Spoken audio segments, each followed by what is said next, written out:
Guys, we've all been there. At some point you look in the mirror and say, where did my hairline go? Those power alleys in left and right center field continue to grow as you get older. Did you know that 66% of men lose their hair by age 35? Thing is, when you start noticing hair loss, maybe a little too late. You don't want that bald spot to just pop up. You want to do something about it first. That's why you need to visit 4hims.com, a one-stop shop for hair loss, skincare, and other wellness supplements for men. Thanks to science, baldness can be optional. Science. Hims connects you with real doctors and medical-grade solutions to treat hair loss. They have well-known generic equivalents to name-brand prescriptions to help you keep your hair. Look, this isn't snake oil pills or gas station counter supplements. Instead, prescription solutions backed by, again, science. No waiting room, no awkward doctor visits. Save hours by going to 4hims.com. Just answer a few questions, the doctor will review and give you a prescription, and products are shipped directly to your door. Order today and listeners get a trial month of Hims for just $5 while supplies last. See website for full details. Look, that'll cost hundreds if you went to the doctor or a pharmacy. Go to 4hims.com/wingo. That's FORHIMS.com/wingo. 4hims.com/wingo. Every deck is made for standing on, but there's only one that's always had a way of standing out. So if you're looking to bring more style, comfort, and creativity to your life outdoors, call on the brand that's known for making the most in outdoor living.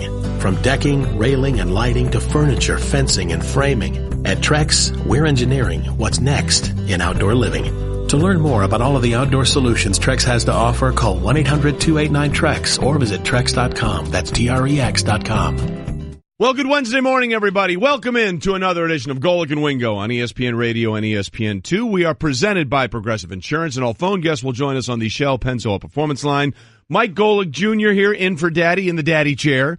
Big boy chair. As your dad is staying a day in Cleveland and visiting with his mom, which, as he should be doing, as we were in Cleveland yesterday. So kudos to your father. How you doing, big boy? I'm doing good. We made it back all right from the land yesterday. The Tribe got a win, so we started them off on a good note for that 2-game homestand. We did the show from Progressive Field yesterday. It was a blast. Clearly, they're still feeling the positive effects of that. Or we just got lucky and they didn't get hurt by our curse of being there. That's 100%. Two ways of looking at that. And ladies and gentlemen, all show long today, Ryan Hollins is here. You know him as Hot Take Hollins. How are we? Our NBA expert. Oh, man, we're good. Are you guys ready? No. You buckled your seatbelt? No, actually. Got your crash helmet? Are we ready to go? I'm not ready for this. And I as we were doing the pre-show emails throughout the night yesterday that we always do, there it is.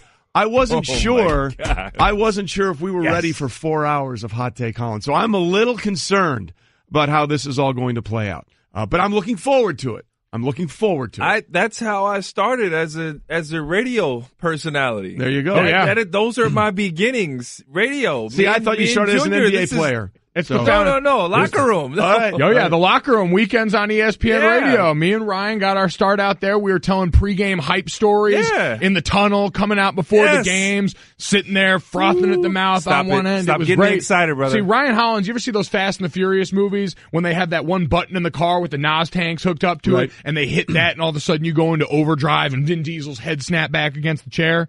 That's Ryan Hollins. He is human Nas. We're ready to rock. Right. There it is. We are ready to roll, and we're getting you going on a Wednesday morning. On a night later on tonight, we'll find out whether we actually have a series or not. In many ways, it's like Groundhog's Day because it's taken us a year, and we're in exactly the same position that we were a year ago, except Kyrie Irving is not available. Ooh. So see how this one works out. Exactly. And it didn't work out last year in Game 3 when they had Kyrie Irving as the Cavs host the Warriors tonight, Game 3 of the NBA Finals. We'll do a deep dive into that.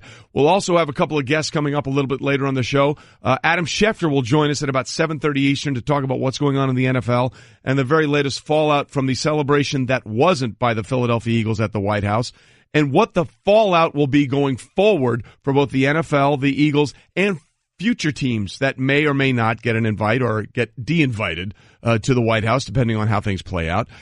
We have a very special guest. I'm not going to tell you who he is. Ooh. We got a very special guest coming up in the 8 o'clock hour who we're going to try, who will serve basically as Ryan Hollins, if you will. He's going to be a hype man. As Wow. He's going to be a hype man and get us amped for what's going on in Game 3 of the NBA Finals. I don't want to give it away. But I think we found the one person who might be able to rally the troops in Cleveland better than anybody else. You're holding me really. I'm concerned now. You're either holding me really high, or this person just got a nice little shout. Like I'm concerned who this is. Let me just say, once you know who he is, I think you'll be very happy with the comparison. Okay? You're going to like that. Plus, a very special guest who apparently is a huge Golden State Warriors fan, as well as the lead singer of one of the more interesting bands over the last couple of decades. He's let's just say he's been friends with friends. And we'll get to that. We'll get to that a little bit later as well. But let's do the deep dive now into what's trending. And we start with the Washington Nationals beating the Tampa Bay Rays 4-2 behind Max Scherzer's 13 strikeouts in 8 innings, including Junior, his second career immaculate inning in the 6th. Yeah, so we're going to have to get to, we've got one of our favorite segments, Bretymology, today. We're going to have to get him behind the immaculate inning. We were all sitting around before the show wondering when this had come up and actually how this gets the title of immaculate inning. Max Scherzer goes a perfect 9 pitches, 3 up, 3 down in an inning. And also all 3 strikeouts. All 3 strikeouts also en route to 13 strikeouts, has 12 plus in back-to-back starts for the first time in his career, which says a lot when you're dealing with someone as talented as Scherzer. But the fact that the 3-pitch inning doesn't have this sort of title is a little bit confusing to us. Yeah, look, I'm all for the I understand the strikeout. We're in love with the strikeout. It's the way things are sort of measured by pitchers. Nolan Ryan, the great strikeout king of all time. I get all that. But an immaculate inning to me would be the least amount of effort, right? Like, give me 3 pitches and give me 3 outs. That would seem to make more sense, right?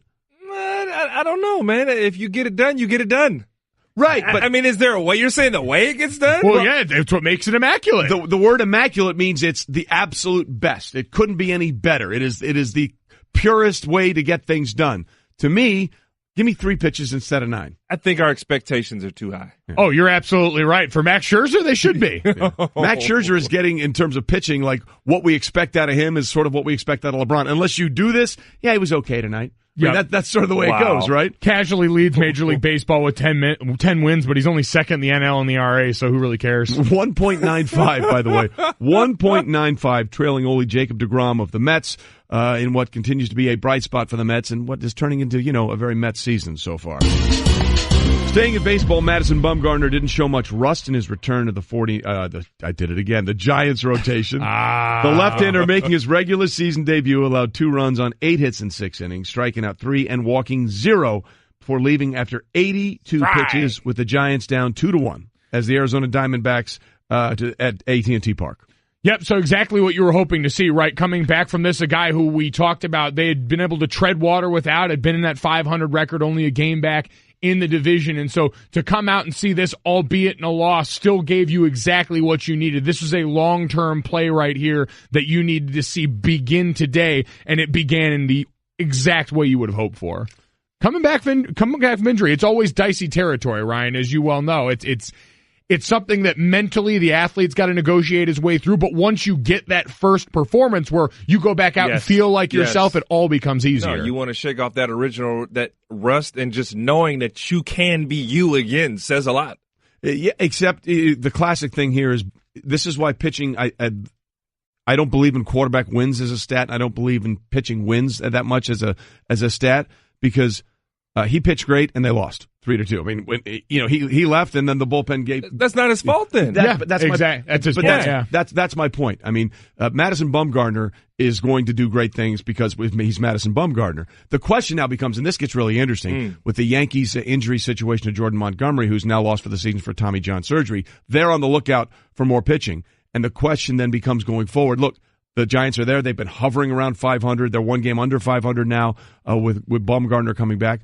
Would it be possible? Because the Yankees are going to go all out to do what they need to do. Say it. Say it. Would the Giants think about giving up Madison Bumgarner? Oh, there we go. There we go. For starting pitching. Yep. Just think of the Hollins sound. Just think about that one. Think about that one as we go forward, because the Yankees they don't want the wild card. They want to make sure they're not facing a 1-game playoff scenario.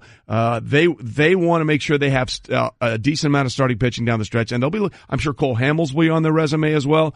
But Bumgarner might be an interesting name. Just throwing it out there. Ooh. Remember when the Yankees were selling off parts 2 years ago? Yeah, remember they were the cute Yankees? What a time. And you called me hot take. Come on, I'm just saying. You called me hot take. Come on, man. I've read that the name has come up in a couple of places. We'll see how real it is. But ladies and gentlemen, in our next trending story, New Jersey just got punked.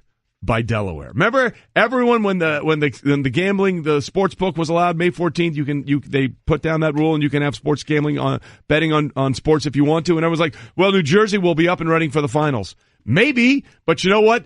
Delaware put that hand out there and said first, and they became the first state to allow legal sports betting in the United States outside of Nevada. Hi, we're in Delaware. Is now not the most famous thing about the state. This is exciting news for the people in Delaware. You saw the commotion around it yesterday. And, Ryan, I think there's a conversation about what the ceiling of sports gambling looks like right now. I know Trey was talking about before the show. I don't know if you're someone that's bet on sports much in the past at all, but if this is a move that now entices people who are amateurs, people who might just be going to the casino for a fun time on the weekend to look over to Sportsbook and say, you know what, maybe I will throw down a little bit of action. Maybe I will go do something I wouldn't have done before because now it's available to me. You know what, fellas, a strong part of me feels like the people that kind of did it would still do it. You may have some that dabble a little bit or get hooked, obviously, because gambling is addicting. That's why it was outlawed. But I think there's going to be a comfort level, and I think even like within teams or somewhat former players, like it was kind of like we're so nervous to actually like even think of like you watched video with the NCAA and the NBA. What was it, Headache? The guy from Arizona State? I mean, it was drilled into you for so long that you're right. There is going to be a lot of people still overcoming that stigma. I'm just waiting for the app. The app's going to, they've talked about this when it first came out, that makes this whole thing supernova. Once you can give it to people in the way that they're most comfortable with, because a sports book might still be intimidating to some people, an app, everyone can work wait, an app. You're not jumping to move to Delaware? That them being the first doesn't get you packing your bags and running?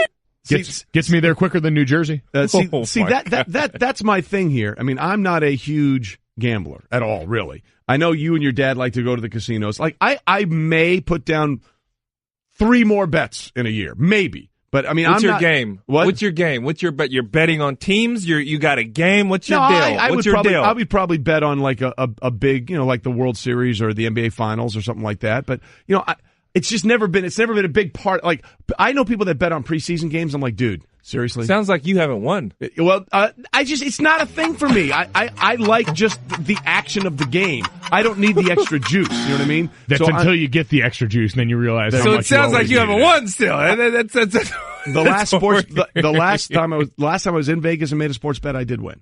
So. But that was like 3 years ago. Going out on top. With these meager winnings. I wasn't willing. I like to say when I go to Vegas, I make money. Okay? We'll leave it that way. I'm just not one of those guys. I'm curious to see how much other people are getting into it. I know we're past the clock, but I don't care. All right. I want to hear what Irish Hollins has to say about this one. There we go. The Golden State Warriors are up 2-0 on Cleveland. Game 3 tonight, NBA Finals, 9 o'clock Eastern on ABC on ESPN Radio. And again, this is exactly where we were a year ago, and the Cavs came out with Kyrie and stormed out of the gate and then somehow folded down the stretch, and Kevin Durant hit a big 3, and the Warriors went up 3-0. So tonight they're trying to avoid deja vu all over again. So NBA Finals teams down 0-2 have only come back to win 4 times in history, which... Good news for the Cavs, though, because you had the last guy to do it, LeBron in 2016. So the recency is on your side with this. I said coming into this series, Ryan, I thought Game 3 was going to be the spot where the Cavs got to win, coming back home in front of that crowd. And I've only felt better about that watching the first 2 games. Yeah, no, absolutely. Game 3 wouldn't surprise me. Game 4 would be the big one. I'm pretty sure that they get this one because the one thing I know about playoff experience, the hardest thing you'll ever do other than just winning in the playoffs is knocking a team out of playoffs. In an elimination game, you get everything. It's like an out-of-body experience where teams are fighting for their lives. And that's what you're gonna see from Cleveland tonight. They can do it. I got some keys to the game we'll probably get to next. Did I get you nervous? Is that a tease? No, we're ready. You didn't think a tease was coming? We'll have that tease, we'll baby. have a lot on that throughout the show. By the way, in terms of that stat, Junior, recency is on their side, but then last year it was more recent and they didn't turn it around. So. Last year we were introduced to the gentleman sweep. You big gentleman sweep guy, Ryan? Like the gentleman sweep? Yeah. You seem like you'd sweep like a gentleman. Yeah, I have no idea what that is. By the way, moving on. The NBA Finals have switched I've been to a Cleveland. part of one. You've been gentleman swept. Yeah, it was moving nasty. On. A nasty one. So it wasn't moving very on. gentlemanly. The NBA Finals have switched to Cleveland. Can the Cavs make the switch? Make the switch to brought to you by Pennzoil Synthetics, taking synthetic motor oil performance to a whole new level. Make the switch to Pennzoil Synthetics today. And we'll close out what's trending with this. Philadelphia 76ers ownership group, including their CEO, met for several hours in New York Tuesday evening to discuss whether the findings of a probe into the president of basketball operations, Brian Colangelo, necessitate his firing, league sources tell ESPN. A decision could be reached as soon as Wednesday. League sources also said we'll get into that a little bit later, but we'll delve now deeply back into Game 3 of the NBA Finals, reminding you that Golic and Wingo, presented by Progressive Insurance, cars, homes, boats, motorcycles, RVs, and more at Progressive.com. So not only has the venue changed for Game 3, there's going to be a change in the lineup in some way, shape, or form for the Cleveland Cavaliers. Ty Lue saying yesterday that Rodney Hood, who had been buried deep on that bench, may actually surface, see the sun, and get minutes. You had gone away from Rodney Hood a while ago, but how difficult would that be in a finals to go to one of those guys who just haven't played much in the playoffs?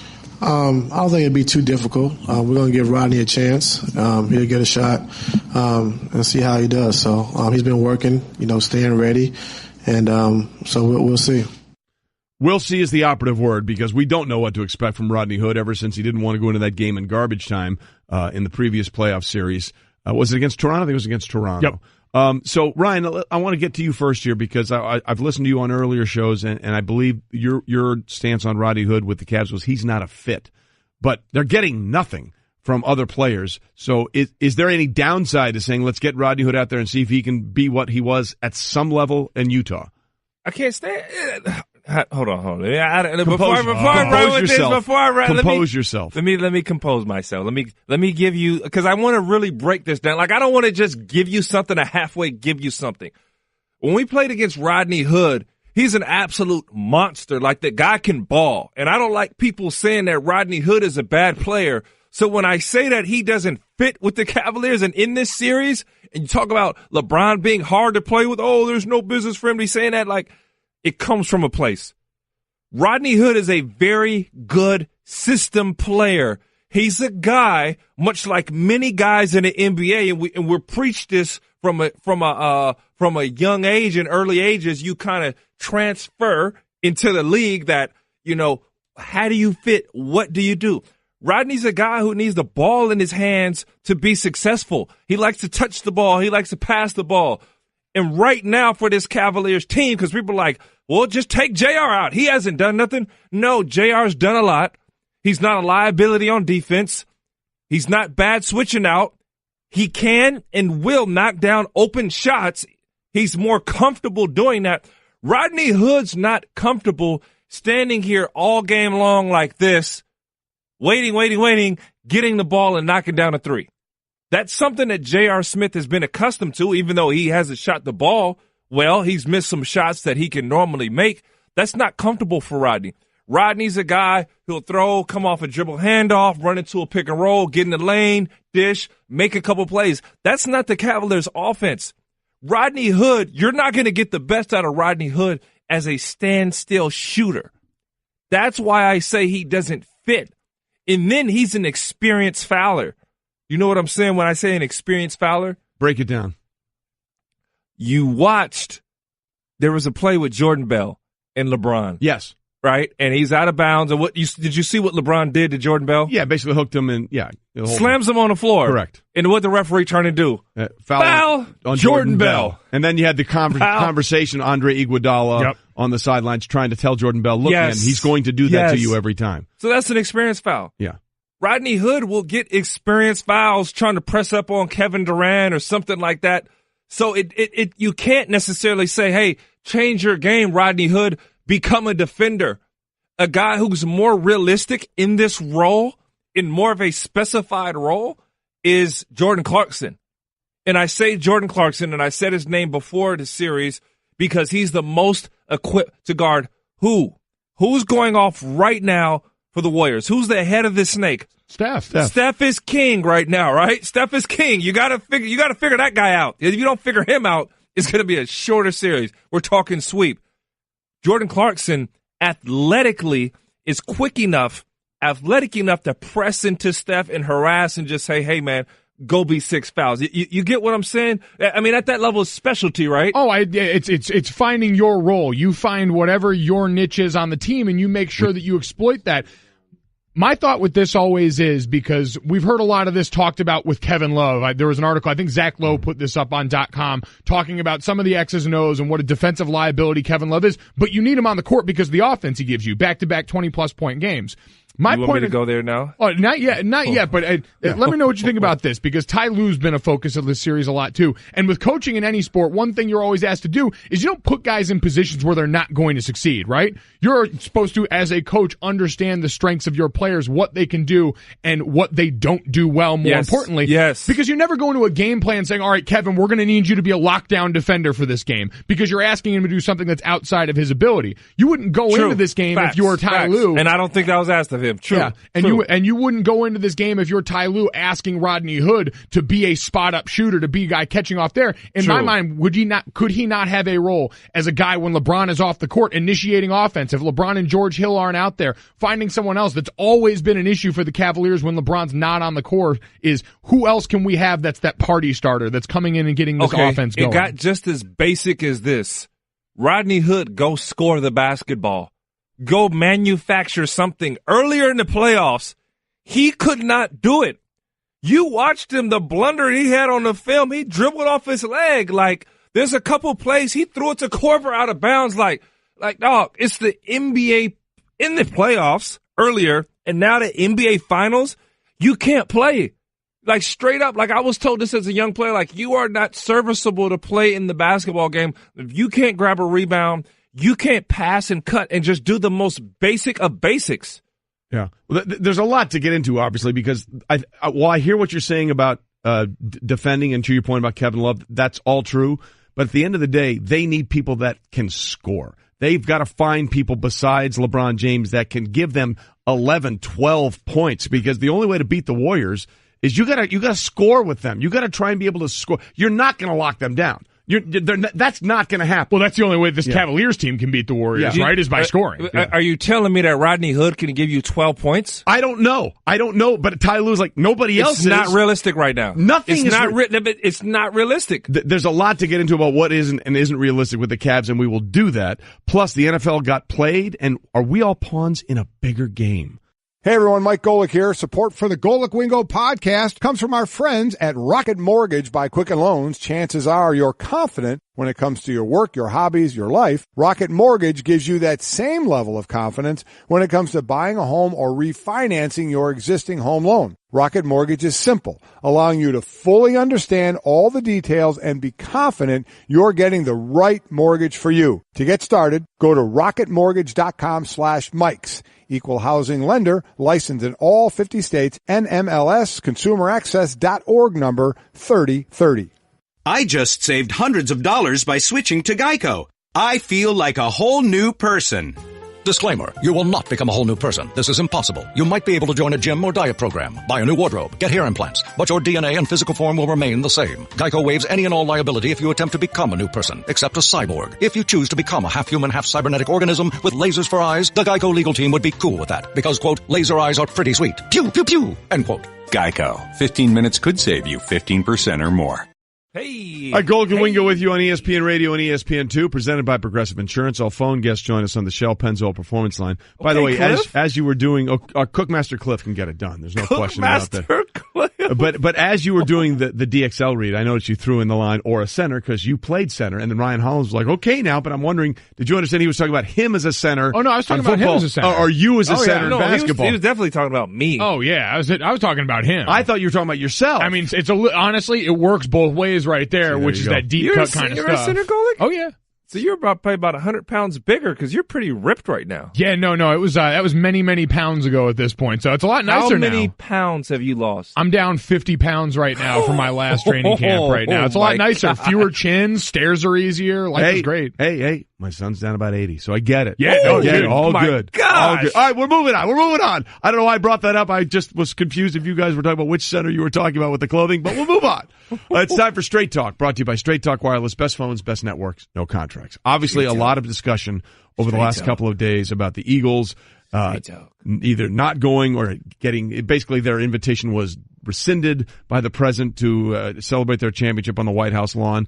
It's generated a lot of controversy and a lot of discussion about what really went down, what should have gone down, how it should have played out, yada, yada, yada. As for what the ramifications are, well, here's the press secretary of the United States and the White House, Sarah Huckabee Sanders, yesterday talking about what this meant with the Eagles not being there. The Eagles are the ones that tried to change their commitment at the 11th hour, and the president, frankly, thinks that the fans deserve better than that. Look, if this wasn't a political stunt by the Eagles franchise, then they wouldn't have planned to attend the event and then backed out at the last minute. And if it wasn't a political stunt, then they wouldn't have attempted to reschedule the visit when they knew that the president was going to be overseas. And if this wasn't a political stunt, they wouldn't have waited until Monday, well after 1,000 of their fans had traveled and taken time out of their schedules to offer only a tiny handful of representatives to attend the event. All right, there's a couple of things to get into there. First and foremost, I think on some levels, Sarah Huckabee Sanders is right. There was a political aspect to this. I don't think there's any way about that. You can call it a stunt. You can call it something that you did based on your politics and what you believe in. But there was absolutely a political play involved here in what the Eagles did. But let's not pretend like that's not something that the White House does on a regular basis. I mean, you can't be offended or say, well, this was clearly a political stunt. You guys do the exact same thing. So let's not absolve anybody of that issue going forward. Yeah, but that sort of, understanding doesn't really exist in an environment where you've worked so hard to create winners and losers. And we've seen that throughout this battle between the White House and the NFL. And I think what it comes down to for me in this is we can either look at this situation and try and assign blame or absolve blame, however we want to do it.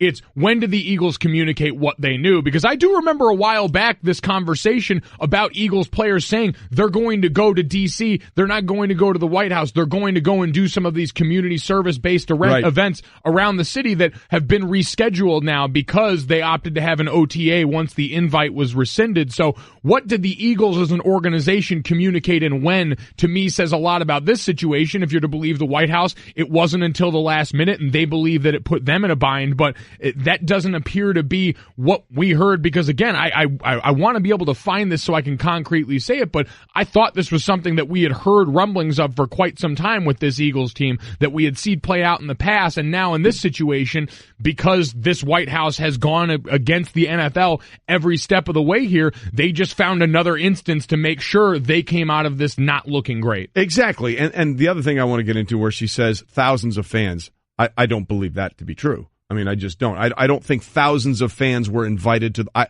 We're trying to find this research-wise, and Bretymology will coming up later, and Brett's a great researcher, but I don't remember any instance where a championship team on any level, where it was NFL, NBA, Major League Baseball, NHL, NCAA, in any way, shape, or form, where thousands of their fans randomly were invited to the White House. Yeah, you saying fan and invite. That sounds like I don't think there's an official. I don't believe that to be true. I don't believe that to be true. And if I'm proven wrong, I will absolutely say, oh, I didn't know that. But I don't think thousands of fans of your team, hey, come to the White House when your team is here. Maybe they can be around it. Yeah. There's like like the fans wait at the airport for you after a big game. Like you're there, you're in the area. But you look at all the photos of those things at the Rose Garden or whatever, there's never thousands of fans there. No, that doesn't happen. Because this, like every other aspect of this conversation, has departed so far from what it's actually about, and it's become about messaging and packaging. Is how do I sell this to the base that I'm trying to reach in this? And that's why, Ryan, I got to give the NBA a lot of credit, because the minute LeBron James and Steph Curry came out and started talking yesterday, what did they already do? They did exactly what the White House is doing right now. They say, if we win, nobody wants that invite. If we win, nobody wants to go. That's controlling the message in a way the White House is trying to do right here. They're trying to say, no, you're not coming because we don't want you there, because you're disrespectful, because you go against all of these things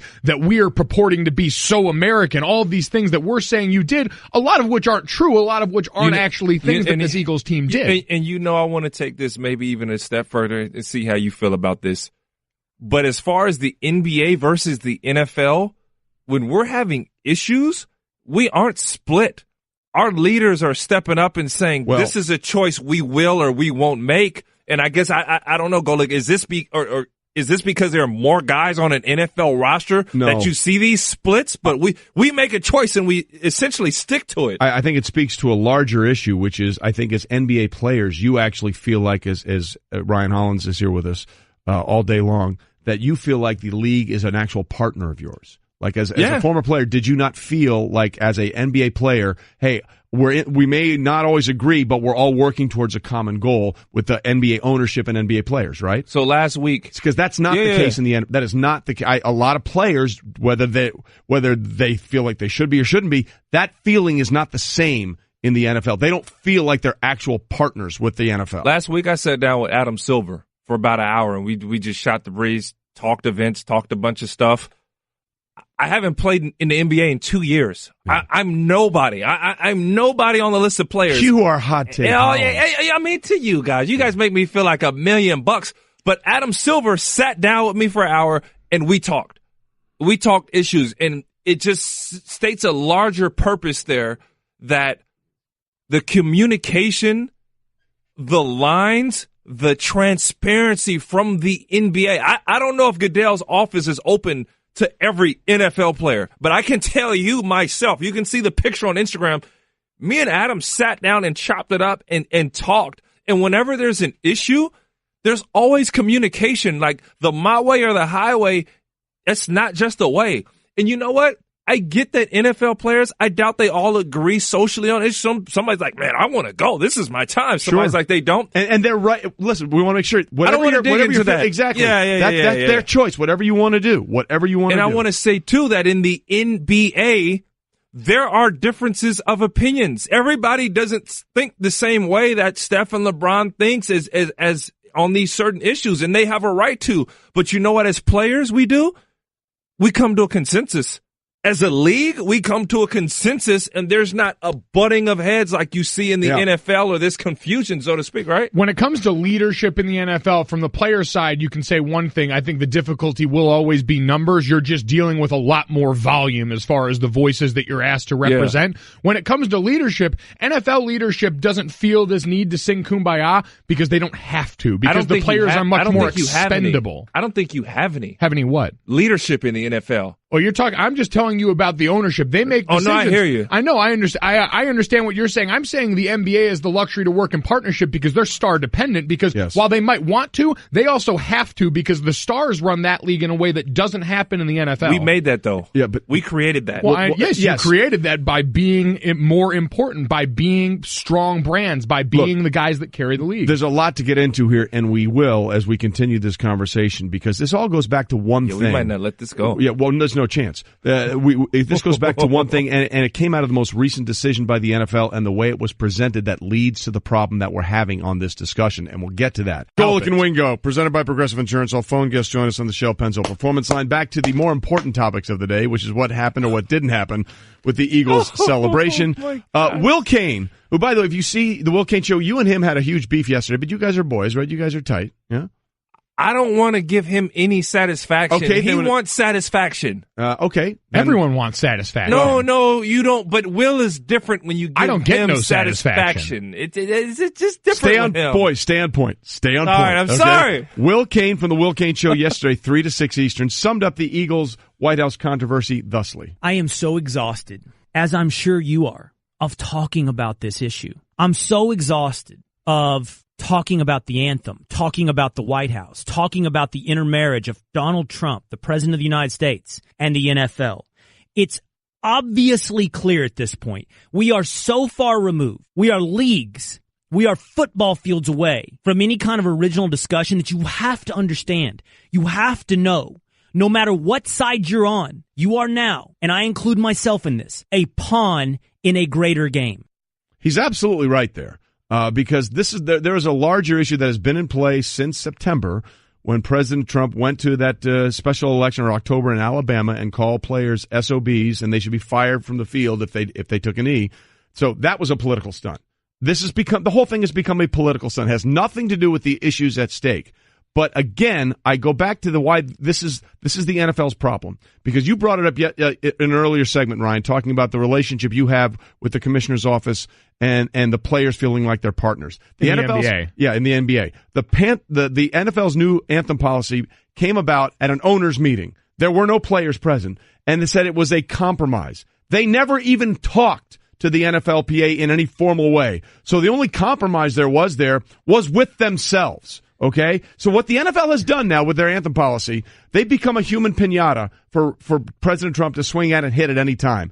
And what's really a problem is they gave Trump the string for the piñata and the bat as well. And you know what the problem is now? That internal rule that they came up with already been tossed under the bus. Like, the president came out yesterday and said standing inside the locker room during the national anthem is disrespectful to the flag. He has now turned being in the locker room, which is something that the owners wanted to have as a part of the repertoire, as that peace offering to the players. They have now turned that into a weapon against them. So the NFL owners worked hard this offseason to bring this back into the forefront of conversation and create a rule that was still not going to be good enough. That is playing yourself 101. My point that I was saying to you guys is that, and me and Will had the talk before I went on, and he addressed it. I was like, there's nothing really to talk about. So first off, we didn't address it. So I get what Will is saying, but it comes down to the players. If the leaders of the NFL, the faces in which you can't replace, don't speak up, there's no consistency, there's no unification. Well, why wouldn't the league do what they want to do without the players? Because the main guys who have a voice don't talk. Well, that's not true, actually. A lot of the players. No, hold on. There are plenty of players out there, whether it's Chris Long or Richard Sherman. There are tons of guys out there. Those aren't the leaders of the NFL. They actually don't call those guys leaders of the NFL. Ryan, you can't ask guys who don't hold an opinion genuinely to espouse an opinion they don't believe in. So if those guys don't believe in an opinion, you can't ask them to speak for a movement. I completely disagree. I completely disagree, and that's not what I'm saying. You can completely disagree. That's fine. We're coming up to a hard out here against the clock, and we'll continue this conversation. But you need to understand the one thing that NBA players have all over NFL players is the luxury of time. Okay, the average NFL career is 3 to 5 years. I don't agree. That's fine. I don't agree. That's not Ryan, about the leaders. Ryan, I don't agree. That's fine. It's okay to be wrong, and in this situation, you're 100% wrong. No, you're wrong. You're wrong. I think I know a little bit more about the NFL than you. We can dive into it. I'm pretty sure we will. I guarantee you're wrong. Wonderful. So what's the guarantee? I get $1 million? Because a guarantee, that's not a guarantee. That's just I haven't even said what I had to say. We're on the hard out next. We got Hot Take Collins is spewing at the mouth and foaming. We'll get to that in a minute. Plus, has Kevin Durant, is he going to the Lakers? We'll get to that. Guys, we've all been there. At some point, you look in the mirror and say, where did my hairline go? Those power alleys in left and right center field continue to grow as you get older. Did you know that 66% of men lose their hair by age 35? Thing is, when you start noticing hair loss, maybe a little too late. You don't want that bald spot to just pop up. You want to do something about it first. That's why you need to visit 4hims.com, a one-stop shop for hair loss, skincare, and other wellness supplements for men. Thanks to science, baldness can be optional. Science. Hims connects you with real doctors and medical-grade solutions to treat hair loss. They have well-known generic equivalents to name-brand prescriptions to help you keep your hair. Look, this isn't snake oil pills or gas station counter supplements. Instead, prescription solutions backed by, again, science. No waiting room, no awkward doctor visits. Save hours by going to 4hims.com. Just answer a few questions, the doctor will review and give you a prescription, and products are shipped directly to your door. Order today and listeners get a trial month of Hims for just $5 while supplies last. See website for full details. Look, that'll cost hundreds if you went to the doctor or a pharmacy. Go to 4hims.com/wingo. That's FORHIMS.com/wingo. 4hims.com/wingo. At Trex, we know there's a place for wood in your backyard. We recommend the fire pit. But when it comes down to choosing the right material for your next deck, look no further than the superior beauty and durability of the world's #1 premium decking brand. Trex delivers the look of wood without all of the work and the worry, and it's made from 95% recycled materials, which makes it the right choice for your backyard 100% of the time. To learn how to make Trex your next deck, visit Trex.com to order samples. Is there a velociraptor in the studio? What's going on here? Golic and Wingo on ESPN Radio and ESPN News, presented by Progressive Insurance. All phone guests join us on the Shell Pennzoil Performance Line. And the music that is making dinosaur noises out of Ryan Hollins, that's Who's Real by Jadakiss. It's the Kiss, baby. Songs like that are featured on our Amazon Music playlist. Amazon Music, the simplest way to listen to the music you love. Golic and Wingo here with you. Mike Golic Jr. in for Pops, as he is dealing with dinosaurs. No, your father's at home in Cleveland, spending some time with his mother and your grandmother, and that's the right thing to do after we were there in Cleveland yesterday. Dad gets to spend time with my grandma Kate, go to the internet casino, and we get to hang out with Ryan Hollins here making dinosaur noises in the studio right now. Don't ever lose that dinosaur, Ryan, I'm telling you. That is Jadakiss, man. That's the legend. Obviously a poor me trying to be Kiss. Example right I thought there, you nailed right? it. I just be honest with you, I thought you nailed it. You thought I nailed it? I thought you Thank absolutely nailed it. JDK, man. JDK is a legend. All right. By the way, we are speaking Back of legends. when rap was real. Speaking of legends, we are about 40 minutes away from a legendary appearance of researcher Brett and Bretymology. We're looking forward to that. Golic and Wingo was presented by Progressive Home Insurance. Getting a quote is easier than ever, but let's start this hour with what's trending, and it's bad news for the New York Yankees. They say left-hander Jordan Montgomery is going to have Tommy John surgery to fix that elbow injury that has kept him out of action since May. The surgery is going to be done Thursday, and that means he's lost for the season. And now, Junior, we have this desperate rush and call to arms, for lack of a better term, for the New York Yankees, because their pitching had been okay. Look, they're going to win as the way they did last night with home runs. They had a grand slam and a 3-run homer and a 7-2 win. They've got to find pitching, which means they are going to be buyers at the deadline, and the interesting part is who might be out there. Yeah, I know you brought up a big name earlier that's being whispered about already in Madison Bumgarner. And it's going to be interesting. Luis Severino has stepped up for this team in a big way so far this season, but losing this kind of young live arm right up until this point is going to put them in an interesting spot where they're not averse to spending. This is a far cry from the Yankees team we saw near the trade deadline and near the middle of the season 2 seasons ago when they were the ones selling off parts. So they've got to strap up because this is a team where the expectation is now World Series yet again. Yeah, Severino has been great. I think they're 10-0 in his last 10 starts, but Tanaka's been up and down. Sonny Gray has struggled. And CeCe Sabathia is 37, although he looked great in his last outing. Yeah. Pitched very well. And then there's this other little portion of the New York Yankees story. In other news, the team and ESPN have reached an agreement. ESPN has reversed its decision to move a July 8th game at the Toronto Blue Jays into primetime, which would have been Sunday Night Baseball. And the reason the Yankees had an objection with that and were threatening a boycott is because they're playing a doubleheader in Baltimore the next day as part of a makeup game.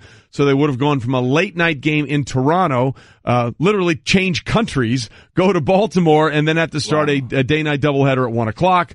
So the Yankees and the ESPN brass have come to an agreement there. They will not be part of the Sunday Night Baseball game on July 8th. And that's a headache because you gotta go through customs every time. Yeah, there's no way around. There's no way around. Oh, it. So glad that both sides were able to figure that out.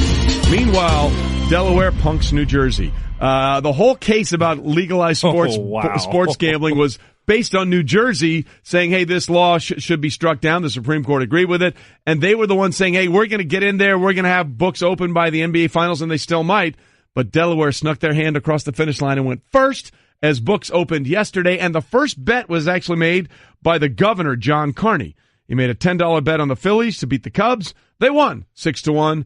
And Delaware wins the race to be the first to open up books outside of Vegas. Strong start. How about this little nugget? The Delaware State Lottery originally initiated a system to enable bettors to wager on multi-sport teams and parlays in 1976. Wow. The initiative lasted only 1 year, so I think everyone hoping that this will last a little longer than a year, but strong start yesterday. The mayor set the tone. He did. And so we put this out there and we talked about it a little bit. Now that sports gambling outside of Vegas is legal in at least one more state, and it's probably going to be coming in many more, including New Jersey and a few others, how much more likely are you to bet? I'd like to put that on our Twitter feed, at Golic and Wingo. Now that it's out there, how much more likely are you to bet? How much more are you going to bet on sports now that this thing is out of the system or out of the bottle rather, and in system and in play? Like me personally, I'm not going to bet much, if at all. It's not what I do. It's not who I am. I know you like the casinos and your dad likes casinos. Is this going to up your betting a little bit? Oh, yeah, listen, absolutely could, especially if it's there and it's readily available in the casino. I wonder if, for Delaware, Twitter's been in my mentions this morning. Shout out to Delaware. I wonder if this brings any more bodies into the state, because I'm sure, especially right now, the novelty is being able to offer this as a tourist attraction, as something to bring people in and say, hey, you can do this here now exclusively for the time being. Yeah, you're going to have some hardcore bettors, I would imagine, making moves and making runs just to get there to place their bets. I personally, I'm not doing it.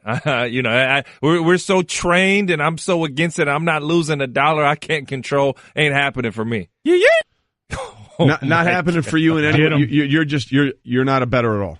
No. Yeah, I'm with you. No. I don't really, it's fine. I might occasionally, but not so much in any way, shape, or form. And then, of course, we may be looking at a Triple Crown winner.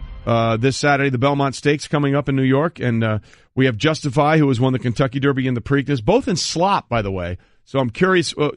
what the weather forecast is going to be. I think it looks fairly decent on Saturday, and Belmont is the toughest race because it's the longest race and also the third in what is a grueling stretch for these horses. But Justify is in a good spot. He draws the number 1 post at Belmont in his bid for the Triple Crown. He's a 4-5 favorite, the last Triple Crown winner, American Pharoah, in 2015. But after that, it was affirmed. Go back to 1978. By the way, post number 1 has produced more champions at Belmont, 23, than any other lane at Belmont Park. You know who gets the now I really was disappointed with the odds in this one, knowing where we started. Yeah. But we've got another contender in this race. Thought he was showing up at OTAs yesterday.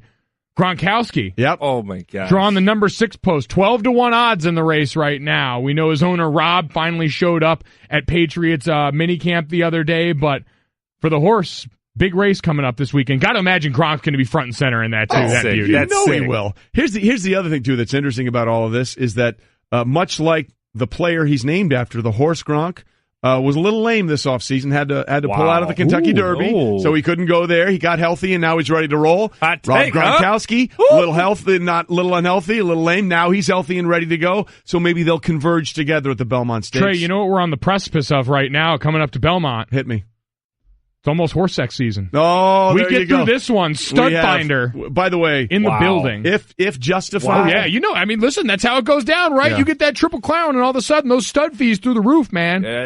It's pay for play out here. At this point, not just with animals. Yeah. At this point, it's a matter of how much for Justify, because having won the first 2 legs, their owners are going to make a lot of money either way, and he's going to enjoy his time a lot either way. But it's just about how much you want to win by. Because right now, the owners and the horse are going to be winning once the Belmont Stakes is over. It's a question of just by how much. I mean, that's sort of where we are, right? Yeah, there's no down scenario for Justify at this point. No, he's all winnings right now. He's all win. Yeah. All right, so that is what's trending. Golic and Wingo on ESPN Radio and ESPN News, presented by Progressive Insurance. All phone guests join us on the Shell Pennzoil Performance Line. We will get back into the situation that Ryan and I were having a disagreement about a little bit later on when Adam Schefter joins us. I feel like New Jersey. At 7:30.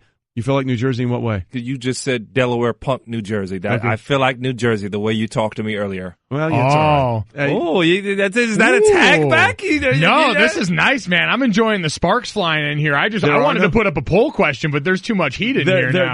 There is no poll. There is no heat. We're all having reasonable discussion. Well, no, I mean there is a poll question. No, you pulled the card on me. No, you pulled the card. Well, I had the card to play. That's punking. That's punking. Well, Stay Wingo. What was that? Oh, I see what you're saying. Wingo. Here's a poll question. Who has more sex in the offseason, Gronk or Gronk? All right. Wow. Just to try and I want to bring some civility into this show right here, and I figure I would ground us in something we can all get around. That's the civility card you chose to play? Oh, yeah. All right. God. We go back to NBA Finals Game 3 tonight in Cleveland. And a lot of questions about what the Cavs will answer. Obviously, a year ago they couldn't answer. Even though they got off to the great start, but Kevin Durant hit the big shot down the stretch, and they went up. The Warriors did 3-0. So there's questions about LeBron and people coming home. There's also questions that LeBron finally answered about that viral video at the end of Game 1, where after the blunder, when George Hill missed the free throw and J.R. Smith lost track of score and time, there's that long sequence of LeBron and J.R. Smith walking to the sidelines and walking to the bench, and nobody's talking to anybody. And then LeBron looks up at his head coach, Ty Lue, and says, "Do we have a timeout?" And Ty sort of nods, and you see LeBron just like, you got to be kidding me. His head in his hands. He puts the towel on his head. So LeBron was asked about that video yesterday at the end of Game 1 that went viral. During those moments between regulation and overtime in Game 1, like Chris said, it has gone viral, meaning you have been getting criticized for not trying to pick up your teammates during that time. Is that fair criticism, not being in your shoes? Me being criticized? No. You saying I got criticized for something, right? No, I don't believe that. Not me. I don't care. I don't care at all. We're in the NBA Finals. How much more picking up teammates you want me to do? In the NBA Finals, it could be for a championship. I think he's got a fair point there because picking up his teammates, I believe he picked them up and carried them for 4 quarters in Game 1 when he scored 51 and the rest of them scored 63. But a lot of people have said, no, that's right at the moment where a real leader, Ryan Hollins, would be going rah-rah and do all this stuff. And, hey, man, we still got a chance to win, yada, yada, yada. As a former player, what's your take on that line set? For one, I love that LeBron owned that. And that, when people say LeBron's not a leader, see, Jordan would have stepped in and gave a speech at that moment, and Kobe would have grabbed the truth, and Magic Johnson would have circled, dude. Before you say that somebody's not, Golic, am I wrong? Before you say that somebody's not a leader, you ain't been in that locker room. Mm-hmm. You don't know their vibe. You don't know their chemistry. You don't know the messages that he sends off. You can only look from the outside and assume what's going on or what you, which it's all fair, assume should be happening. But to say that somebody's, that's one of the, dude, that's one of the most disrespectful things you can, am I wrong, you can say to a star player. So to throw that out after his performance and the respect that he has in that locker room and what he's, you don't get to the NBA Finals by accident. And there's something to be said by taking the historical, am I wrong, fellas? Quote me if I'm wrong, the historical chaos and actually turn it into something. So yeah. I'm beyond peeved that somebody not in the locker room can speak to his leadership. So you don't have a problem then with the way he acted on the bench then? No, I mean, we're human. No, I get it. I just want to make sure I hear it. Yeah. I don't. We're human. Yeah, and that is the one thing LeBron, for all of the otherworldly attributes we give to him, we've treated him like an extraterrestrial for so long that when he does remove that veil and show us that he's capable of this kind of disappointment too, we always act a little shocked. But I know what Ryan's talking about, because especially now when we've got cameras everywhere and we've got everyone mic'd up, you get all these little windows into what goes on inside of teams. And we take those small sample sizes and we try and extrapolate them and we try and make patterns out of singular moments instead of understanding, listen, none of us know what it's like with LeBron James and J.R. Smith on a day-to-day basis. Because the hallmark of any great leader is understanding what each guy needs in order to get to his best place. You don't lead everyone the same way, and no leader leads the same way. And so with all of those little intricacies that you build in the off season, that you build in the gym when no one else sees, we only get to see, forget just the finished product, we get to see those little moments, and they're fun to watch go viral because it's a reminder that LeBron's like the rest of us. We were sitting there like he was, disappointed in that moment. But to try and take it and make it a longer timeline than that's probably not the way to go about this. You know what I love about what you just said? You're like that, what's that article in I don't know, it's People or Us Weekly. Celebrities, they're just like us. They buy jeans. They get groceries, you know? But the bigger thing for me is I took away from that, what did your parents always tell you? If you don't have anything nice to say, don't say anything at all. Yeah. That's sort of, Ryan, that's sort of the way I felt about it as I'm watching it. What is he going to say to JR except you idiot? So instead of saying that, he's like, I'm just not going there. I'm just not going there. By the way, update from Brett, it is Us Weekly. Us Weekly. Thank you, Brett. And Trey, if you watch what he said in that presser, he further goes on to say he wants to make sure he didn't call a timeout that we didn't have, because he saw he was calling timeout. He was like, oh no. Then it was like, we had a timeout.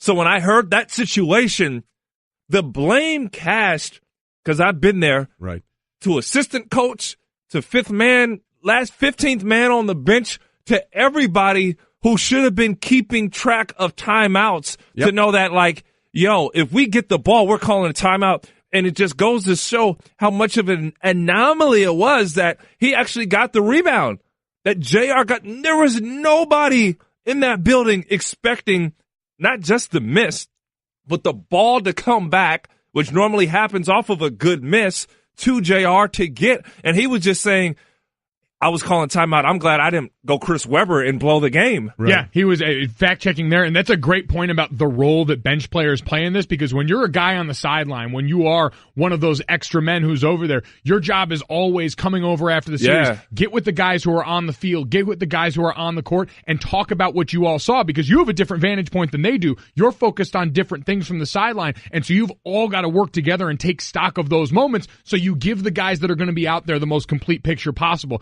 That's part of being a role player. That's part of being a teammate, is making sure, all right, I may not be out there getting buckets with everybody. I may be wearing a suit and tie on the sideline, but I am a pro. I see these things and I have to communicate to them, because you never know where someone's blind spot is. Yeah, and it goes to a larger picture, not only the role players, but The coaching staff, right? That has to be a part of this. Yep. All right, so that's the end of game one, and clearly that we felt like that played a little part in game two, as the Warriors never were behind in that game. It was a wire to win, the first one in any of their 4 finals appearances. So now we're here to game 3, and the one thing we do know from an on-field or on-court experience that's going to change is that Rodney Hood's going to get minutes. Now, if you weren't with us in the first hour, Ryan Hollins, our NBA analyst, who's here with us all show today, and we're happy about that. My man. You just... Even after the way you talked to me last segment, man. We're all good. I'm playing Will Kane today. Is that basically you don't think that he can help them, right? That's... I just want to make sure I'm understanding your perspective, right? He's in... Real quick, I would just say, in the situation he's in for his game, much too much is asked in too little of a time. Okay, so here, but let me throw out some numbers, and because you know this better than me. I want to be clear about this. The Cavs trying to make me feel good. No.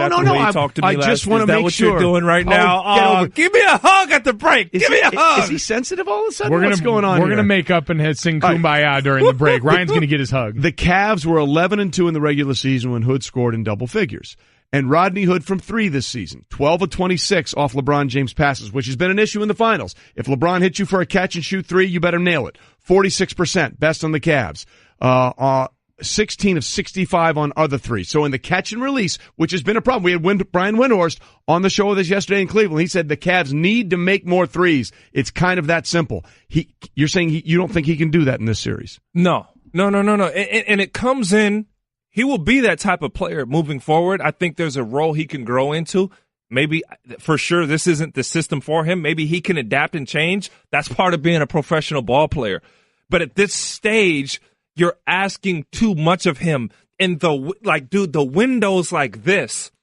And whenever I've been in that situation, because I've been in this Rodney Hood situation, my advice to Rodney Hood is find ways, and I know he's worked towards that, in how you can impact the game. And right now, that's possibly defending, that's running the floor, that's doing the little things, and then your offensive game will come and creep in. Because the level of effort, the Golden State team, the playoff teams that you're seeing now are different than regular season teams. These aren't the same level of effort, so I wouldn't just throw him in the fire. And if I'm Rodney, I'm watching the game to see how I can get myself active and into the game without having that type of rhythm, because you're going to be thrown in without rhythm, without reps. And I'm a guy who literally, Golic, like we're both guys who had to make a living like that. Like you're going in the last second of the fourth quarter, and I watched the way Rodney Hood went in. He went in and jacked up an air ball at the end of the game, and that's when you go off and you show Ty Lue, I should be getting minutes.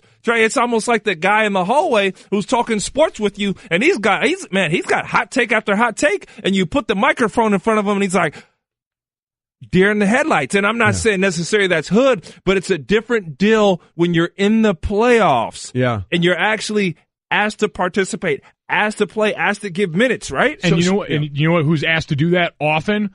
LeBron James teammates, the guys that are asked to come in specific, that might sit entire other series. Now, usually they're more veteran players. I want to hit that.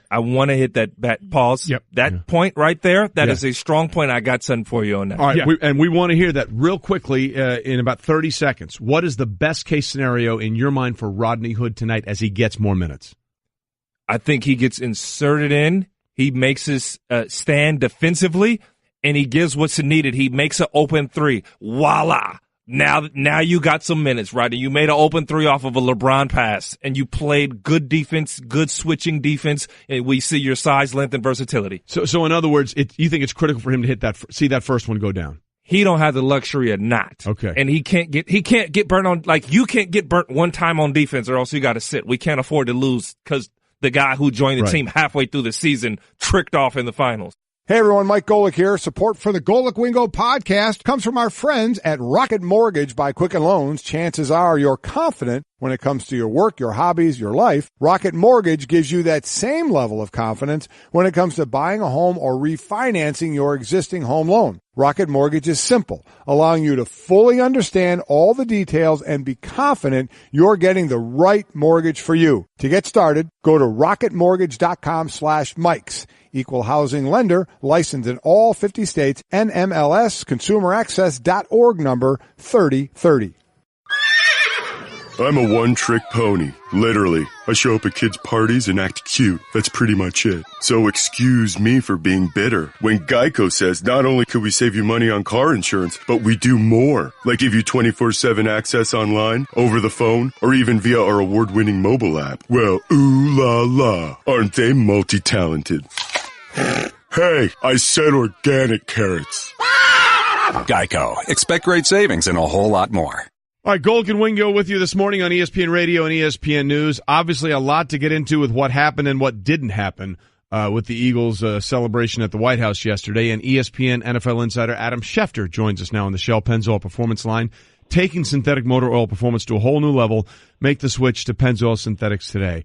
Adam, good morning. You know, it's interesting. At the recently concluded NFL owners meetings, the NFL owners thought they did a great job in putting this issue behind them. And then they realized that they did probably the exact opposite. So my question first to you, Adam, is we've heard from a lot of players. We've heard from the Eagles. We've clearly heard from the White House and the president. We haven't heard word one from the NFL. Do you think we will hear anything about what happened from the NFL itself?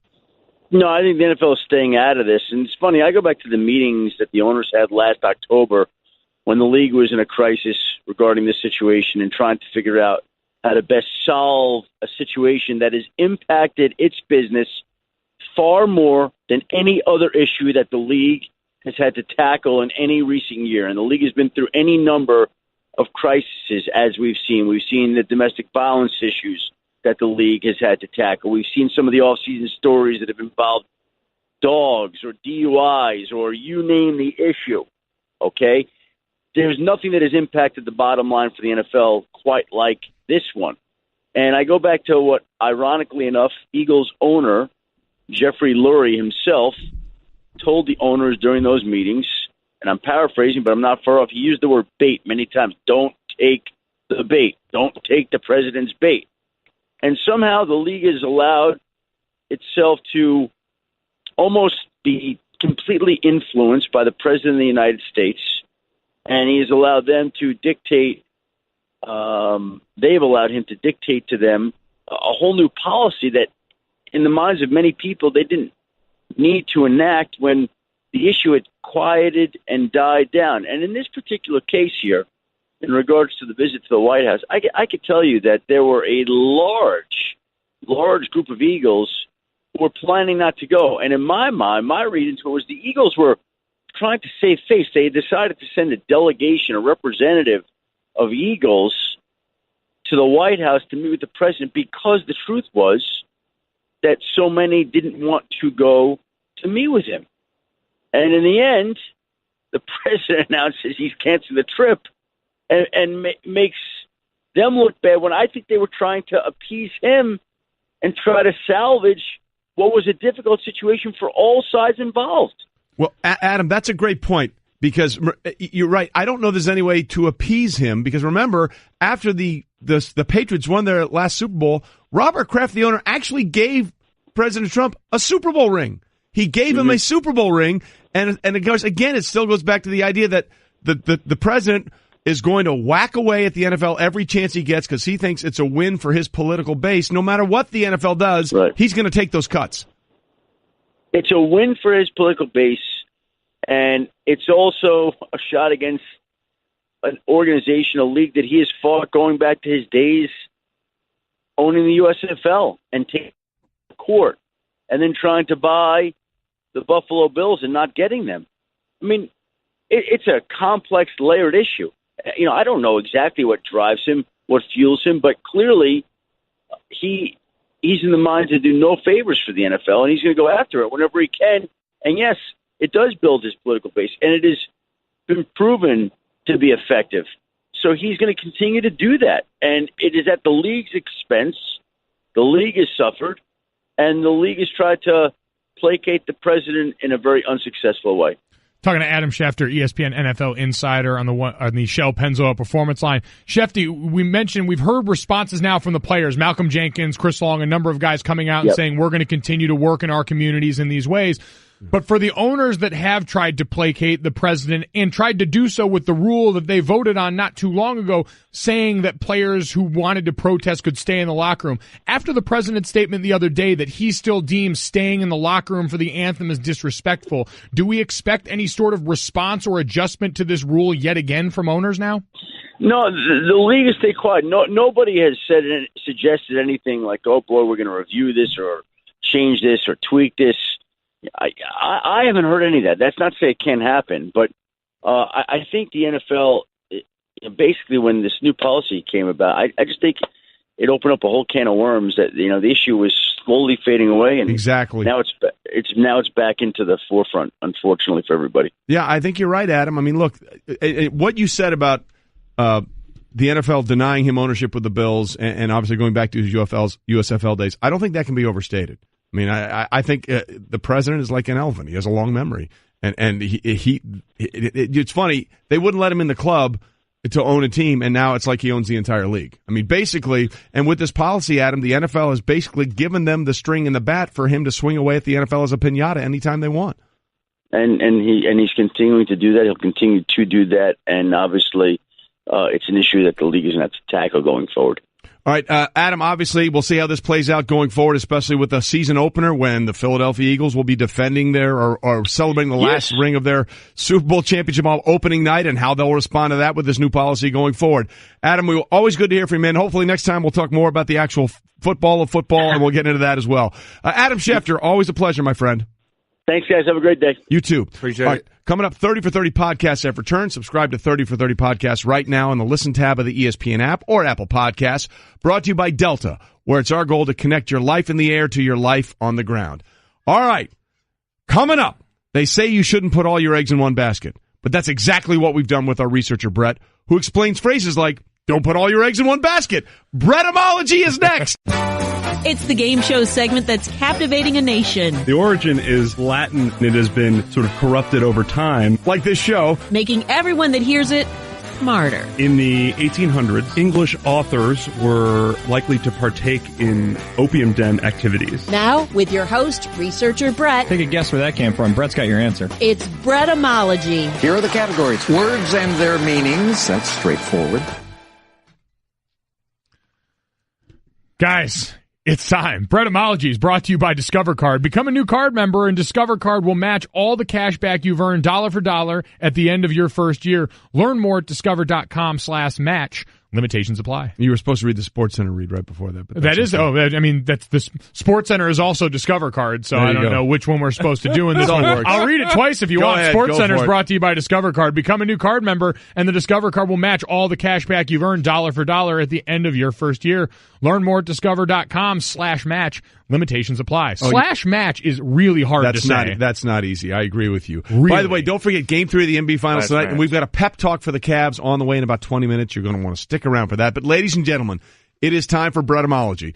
Again, for those that don't know, researcher Brett comes up with two possible origins of a phrase, and we have to decide which one is real, which one is fake. The standings on official Bretymology: I am 21 for 32, winning. Golic is 17 for 32. Junior is strong, 8 for 12 in limited play. Big time. Jeff Saturday, 1 for 4. Chris Canny, 2 for 4. Adnan Verk, 2 for 4. Ryan Hollins has yet to take his swings. But those... he's ready. We talked about the break. You ready to roll? 10-10-84. Here we go. Let's go. Brett, let's play Bretymology. All right. Your first phrase, make no bones about it. Have no objection to it. Oh, my gosh. Is it from 15th century England? From soup? It's obviously easier to eat soup that has no bones in it. So if someone back then was expressing their dissatisfaction with something, they would find bones in it, which later became make bones about it. Or was it derived from a pair of other phrases, all of which originated in the Middle Ages. That would be bone of contention, a favorite of Wingo's, or having a bone to pick with someone. Both of which use a bone as something to fight over or examine critically. If you make no bones about something, then there is nothing to argue about or take exception to.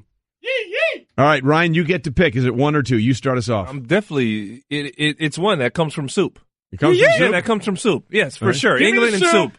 I think this, I don't know, but first of all, you said it so confidently, and I want it to be the soup. Sure. I'm going with the soup. We're going soup, too. I really wish it wasn't the soup so I could say no soup for you. It's the soup! It's the soup! Let's go. Clean sweep. Let them eat soup. All right, what's next? Number 2, this is something that was said on the show yesterday. Okay. Bubkiss. Bubkiss. Ooh. Yes. Means absolutely nothing. Correct.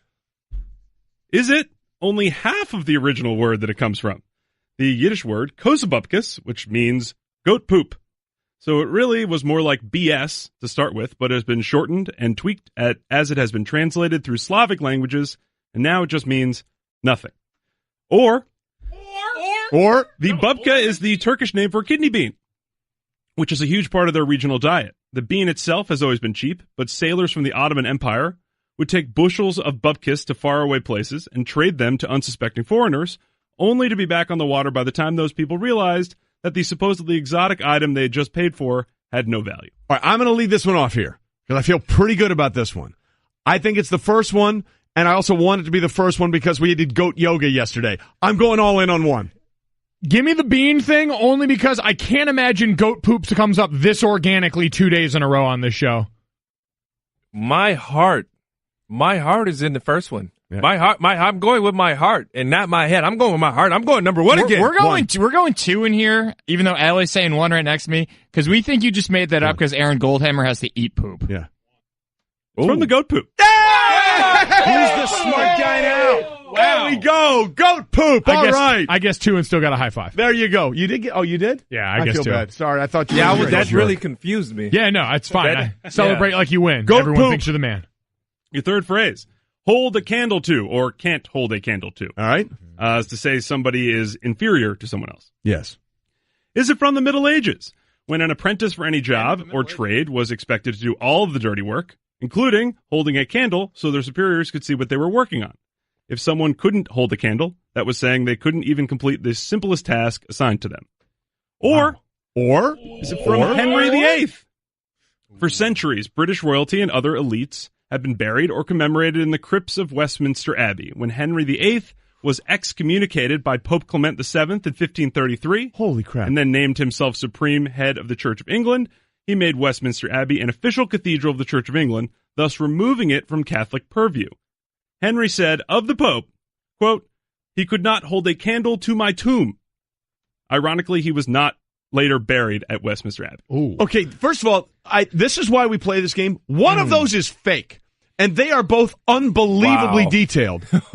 Now, I kind of have, the Henry VIII thing, I've read books on him. He's a fascinating dude on so many levels. Yeah, total nerd alert. I get it.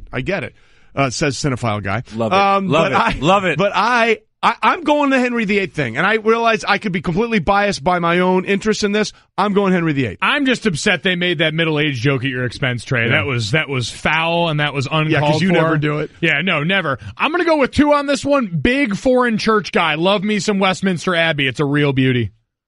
I'm going 1. I'm going 1. I think you have I'm to going at this 1. point. The middle-aged apprentices. No! It's middle-aged 1? Jerk. No. It's not Henry VIII. It's not Henry VIII. So it's 1. Yeah. It's 1. Yeah. Yeah. I really wanted the other one to be right. Wanted the other one. Damn it. Wait, right. Ryan, are you 3 for 3? No, there's 2 for 3. No. I'm 3 for 3. You're 3 for 3? You had the fake high five, and he threw it off. I'm 3 for 3. Ryan is smoking. Nicely done. This is a strong start for you. All right, let's finish up here. All right, your final phrase. Humble pie. Oh. Good band in the movie Almost Famous, but that's not what it is. Humiliation or forced submission or apology. Okay. Is it from Middle English? Again? The name of the innards and gizzards of an animal was the numbles. After the choice cuts of meat were used for a meal, the numbles were ground up and made into a numble pie, which was more often than not eaten by the servants or other members of the lower class. It didn't taste very good, and in the centuries after, it took on its current meaning. Or did the first appearance in print have no connection to its current meaning? From the great poet Rudyard Kipling, in 1894, a poem entitled An American. Here are the first 2 stanzas. If the lead striker called it a strike, or the papers call it a war, they know not much what I am like, nor what he is, my avatar. He lives his life a humble man, with clear sight in his humble eye, marching forward on his humble plan, dining each night on his humble pie. All right, we got 30 seconds here. I'm going 1 because the other one was way too detailed, and I think it's humble pie, the English thing. The phrase is humble pie. Like that's right. No, but I'm thinking, but he said numble, whatever. And I'll tell you what, if Brett made up that beautiful poem or like altered it in any way, 30 seconds. 30 seconds. 2. I'm going 1. Going 1. It's from the innards and gizzards. But more importantly, standing ovation. Wow. Ryan Hollins went 4 for 4 in Bretymology. You, sir, can come back at any time. 4 for 4. Very solid. You know what's not as good as 4 for 4? Being down 0-2. That's where the Cavs are. And we will have a pep talk for the Cavs, the motivation they need. Stay with us as we continue. Ryan owns Bretymology.